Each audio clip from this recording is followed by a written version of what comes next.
So at this point, there's a world of us that have literally gone to science classes to find out if something is tried or true based on the results of their experiments to decide, is this something going to be something? You know, what's the experiment? How do we figure out what we got to do? And let's try it and see what happens. The results are final. In this current day and age, a lot of people read a book and they're like, this is tried and true.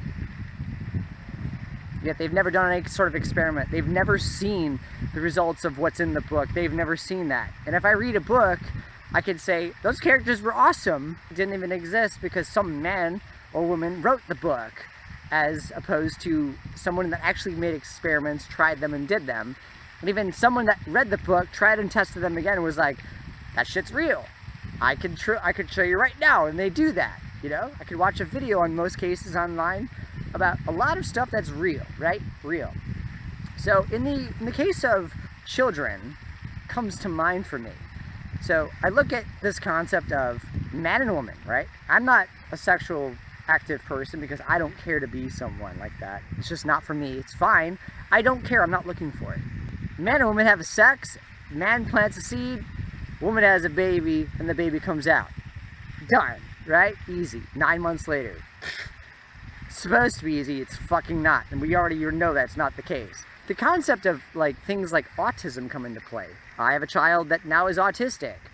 And the only reason why I bring this up is because today I saw that Trix has just re-enlisted its color into its formula to ensure that children get the best quality breakfast. And I agree with that. I agree with it. Because I do. Because they changed it. I didn't even know they changed it. And if I got the box, I would have called the company and said, I think I got a bad batch of your Trix. Because this is not what I remember as a child. And they would have told me something like, oh, we took out the colors and flavorings and blah, blah, blah, the preservatives, blah, blah. They've ruined the product. Now, the reason why I even bring this up is because as a child, I had that cereal. I had that cereal, and so did a lot of other people. We all had that cereal. It was our thing, right?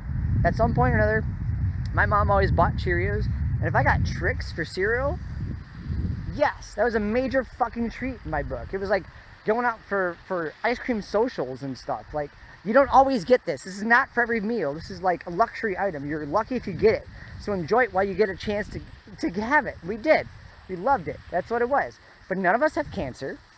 We all had kids that have no cancers. Nobody has fucking autism, as far as I know. In my book, all of my friends that have had kids, none of them have problems. And we all had these sort of cereals.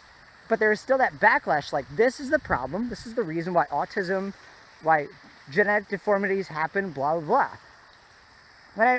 And I took a step back, because I'm like, I don't think that's the case. I don't think it's the case at all. I think it's a totally different game. I think it has to do with the fact is, are your genetics really compatible with the person you love? You know, as a parent, you really have to consider it. Is my genetic line really compatible with yours? That shouldn't be a concept to have to think about, but you really have to think about that. I love this guy. It's great.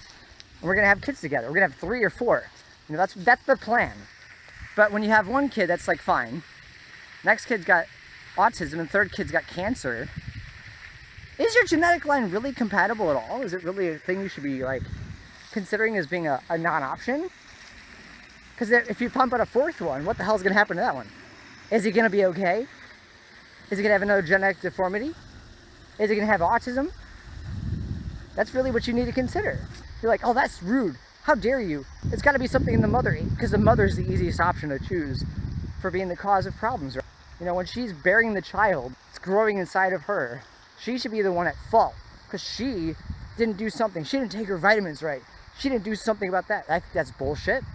Because I think in most cases in this day and age, every mother that's like bearing a child is doing exactly what she needs to. Unless she's a fucking drug addict or something. Then you got the dad.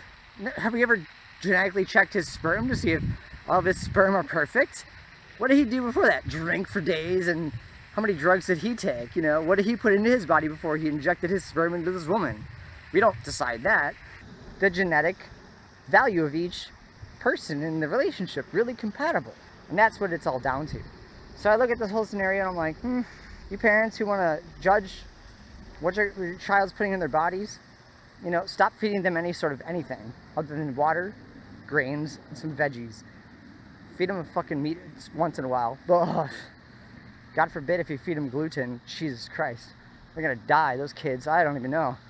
I think the more you hold off on your child and don't feed your child something, the more susceptible they're gonna be to what's inside of it. So if you're so worried about what's happening to your kids, it's great. But the more people look at this whole scenario and go, oh, it's definitely the pigment we've put into food for 70 years. Yeah, that's definitely the reason for the autism. Come on, you gotta be fucking kidding me. It's genetic material. That's all it is.